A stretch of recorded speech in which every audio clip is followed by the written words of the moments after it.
Hey, this is Brandon with Extreme Daily Drivers. We are always balling on a budget and wrenching in our garage. Today, I'm going to show you how to replace your bushings on your upper control arms for your 3rd gen Honda Prelude.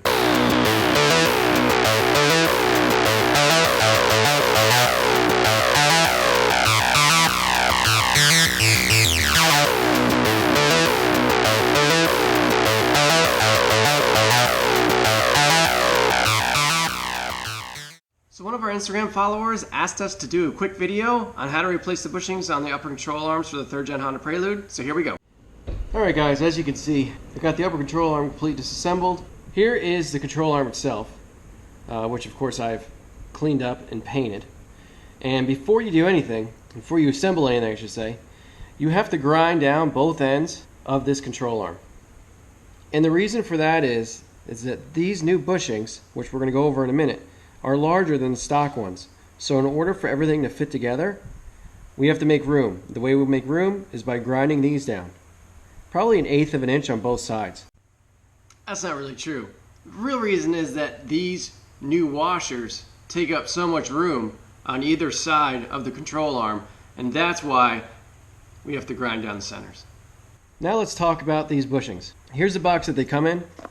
I got it off Amazon. Prothane 8213. Hope you can read that. It says here they're for a Honda Accord 90 to 96 upper control arm bushing. This is what they look like. They come in red or black. They also come with these nice new collars. The Prothane box comes with 8 bushings and 4 collars, so it's enough to do 2 corners of the car. If you want to do all 4 corners of the car, you're going to have to buy 2 boxes. Unfortunately, you just can't grab these things and throw them in here without using these washers and these plastic spacers.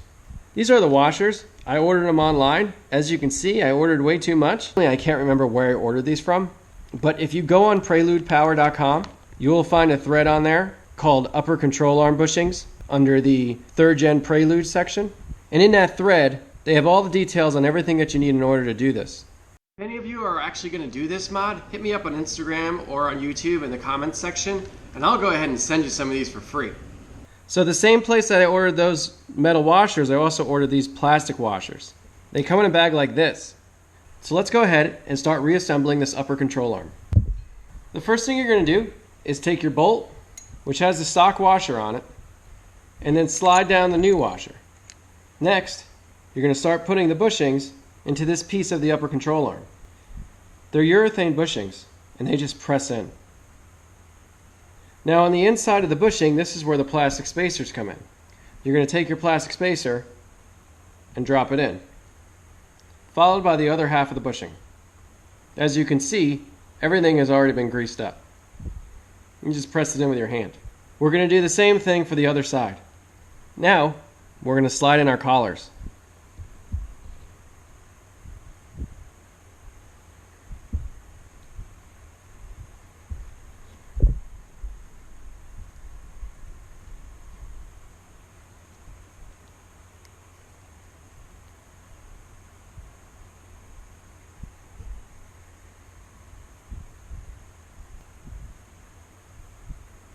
Now we are ready to reassemble our upper control arm.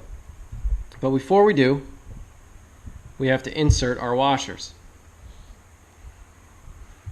You start off by sliding in the long bolt. And before you can start actually going into the other piece of the upper control arm, you want to slide in a washer.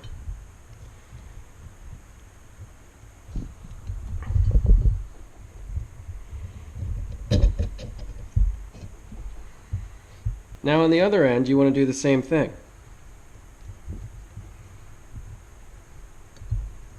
This is why it's so important to grind down the upper control arm before reassembly.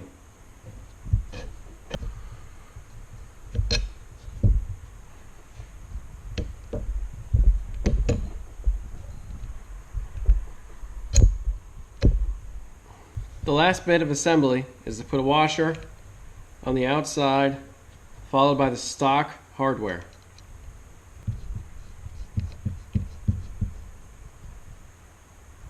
If you guys are still on the fence about doing this mod, go ahead and pick up the latest issue of Super Street.